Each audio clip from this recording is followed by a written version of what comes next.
మన Yadadri thermal power ప్లాంట్లో ఆ ప్రాంత ప్రజలకు వాతావరణ ఇబ్బందులు రావద్దని 1 మెగావాటుకు 1,20,00,000 రూపాయలు ఖర్చు పెట్టి పొల్యూషన్ ఎన్విరాన్మెంట్ కంట్రోల్ మెకానిజంను మనం యాదాద్రి థర్మల్ పవర్ ప్లాంట్లో పెట్టాము. అంటే ₹8.63కి యాదాద్రి 1 మెగావాట్ ఉత్పత్తి అయితే అందులో ఎఫ్జీడీ మీద పెట్టిన ఖర్చు 1,20,00,000.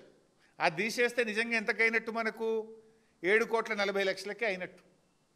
ఇవాళ మీరు రూపొందించిన రామగుండం థర్మల్ పవర్ ప్లాంటు ఎఫ్జీడీ లేదు, అందులో ఎన్విరాన్మెంట్ కంట్రోల్ సిస్టమ్ మీరు తీసేసినారు కాస్ట్ ఎక్కువైతుందని. అది తీసేసి కూడా 14 కోట్లు పెట్టిండ్రు, అంటే డబుల్ ద కాస్ట్. యాదాద్రి 7.5కి అయితే మీరు 14 ప్రతిపాదించిండ్రు, పూర్తయ్యే వరకు 16 అవుతుంది. డబుల్ ద కాస్ట్ అవుతుంది.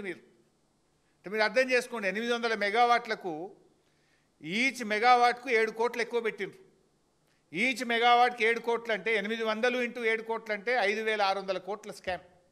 అంటే రామగుండంలో 5,600, పాల్వంచలో 5,600 కొడతారు, ఈ మక్తల్లో 5,600. అంటే మొత్తం ఈ 50,000 కోట్ల స్కామ్లో 15-20,000 కోట్లు ఇవాళ మీరు ధరలు పెంచి బడా స్కామ్కు పాల్పడతా ఉన్నారు. It's very clear.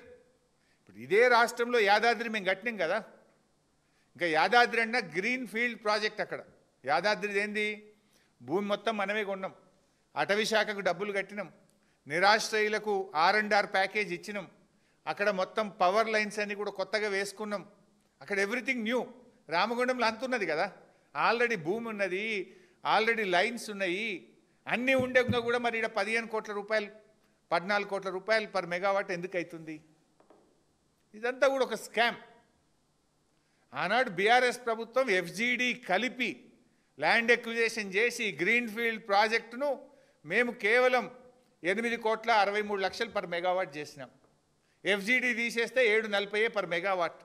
మీరు ఇలా ఎఫ్జీడీ తీసేసి పర్ మెగావాట్ 14 కోట్ల రూపాయలు పెట్టినారు. ఈ స్కామ్ కాదా? అంటే దీన్ని బట్టి ఒక్క రామగుండంలోనే 5-6 వేల కోట్ల కమిషన్కు రూపకల్పన చేసినారు. అదే పద్ధతుల్లో పాల్వంచ మరియు మక్తల్ పవర్ ప్లాంట్లు.